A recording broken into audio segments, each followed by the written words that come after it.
drying to say, can you Leg cross, legs long. nice and neutral? Happy? Yeah. Cool.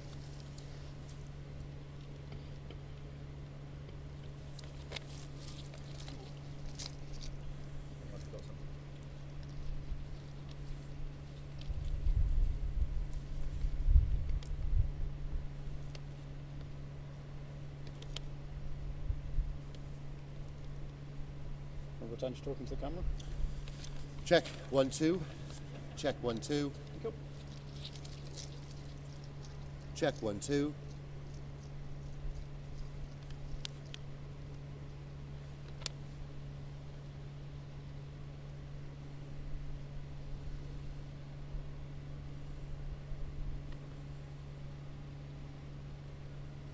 Check, 1, 2.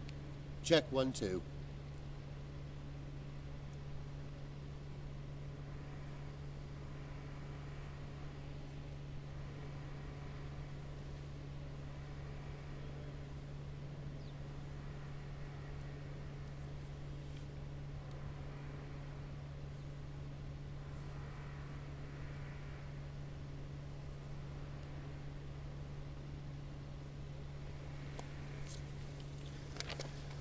Put the delay on it, please.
the camera not. Check 1 2. Check 1 2. That's a better angle. Not really gaffer tape in the back. Don't show you back to camera because you've got a bit of gaffer tape on your shirt. I'm not.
So hi there, and welcome to the Principality Stadium.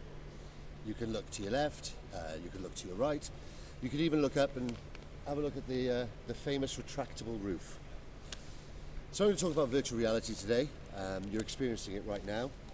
So virtual reality is now becoming more and more mainstream. It's not just for serious gamers. To give you a brief history, in 2015 we saw the first home versions become readily available, and in 2016 we saw the steady rise in the hardware, 360 cameras, and companies investigating how this medium could support their objectives. The inclusion on social media platforms, Facebook and YouTube, have allowed anyone to view a VR experience, and currently with over 800,000 360 videos and VR experiences available on YouTube, consumers are spoilt for choice. The year of the gimmick, that's 2017, was where marketers were jumping on the VR bandwagon, using VR to support their PR machine. Due to the new technology aspect, marketers were able to really get a foothold in their PR campaigns by utilizing regional and national media who would always take an interest in any new innovations that were coming aboard. Hundreds of companies were jumping feet first into VR in 2017, where the focus was creating a VR experience for VR's sake, and not creating or even thinking about the benefits or the quality of that experience. By the end of 2017, though, industries were using VR as a tool. So from healthcare to education, training to retail, VR was seen as having benefits outside of the entertainment industry. Now at the beginning of 2018, we are elbows deep into VR. The cost of producing VR experiences has reduced due to the advancements in technology, and consumers are already over the gimmick element of VR and demand more. In 1999, a film called The Matrix, viewed as complete science fiction, wowed audiences with the ability to become a superhero in a virtual world. 20 years on, I'm not suggesting we're even close to lying in a chair and having the head jack inserted into you, but technology is moving very, very fast. The quality and depth of the immersion into a VR environment depends solely on how many senses you can stimulate or even trick into thinking they're experiencing something real. Currently, sight, sound and smell are easily immersed into a VR environment, and recently haptic feedback gloves and suits have been created to allow the viewer to be able to touch and feel in a virtual world. Haptics, or kinesthetics, communication recreates the sense of touch by amplifying forces, vibrations or motions to the user. This mechanical simulation can be used to assist in the creation of virtual objects in a VR environment, to control such virtual objects and to enhance the remote control of machines and devices. Haptic devices may incorporate tactile sensors that measure force exerted by the user on the interface. Most researchers distinguish three sensory systems related to touch in humans: cutaneous, kinesthetic and haptic. All perceptions mediated by cutaneous and kinesthetic sensibility are referred to as tactual perception. The sense of touch may be classified as passive and active, and the term haptic is often associated with active touch to communicate or recognize objects. So what does this all mean for the unattainable dream? VR experiences are now as big as the imagination, giving the viewer something they would not normally be able to experience. This is how you grab the attention of the viewer.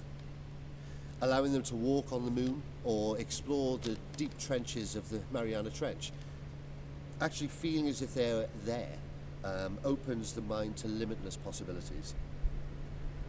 Even now, you are using a very basic cardboard viewer, a smartphone and a 360 camera, and we can transport you to the Principality Stadium.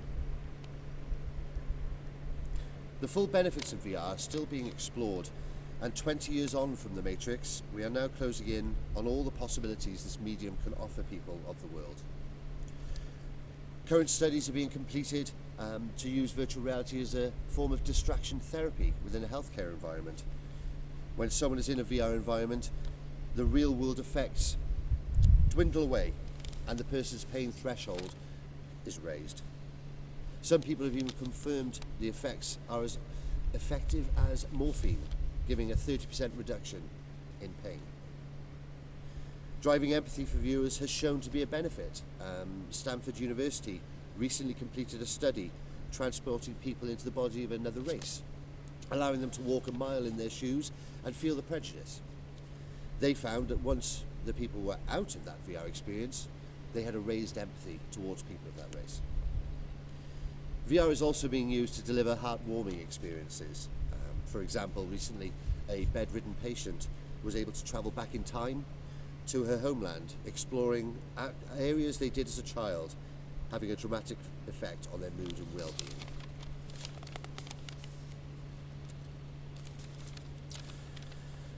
So on YouTube there are, as I mentioned, 800,000 experiences for you to enjoy and watch. Make sure you watch some of them through your cardboard viewer. Simply follow the steps you have today. To give you an example, my 6-year-old daughter spent 30 minutes waving at the Disney princesses at the Disney World Parade in my front room. This kept her engaged and quiet for 30 minutes, which I was thankful for, and I hoped it would save me the expense of taking her. Unfortunately, this has just increased her excitement to go. The sense of wonder that my daughter felt is there for all of us to experience. Thank you for watching, enjoy the Principality Stadium, and thank you for your time.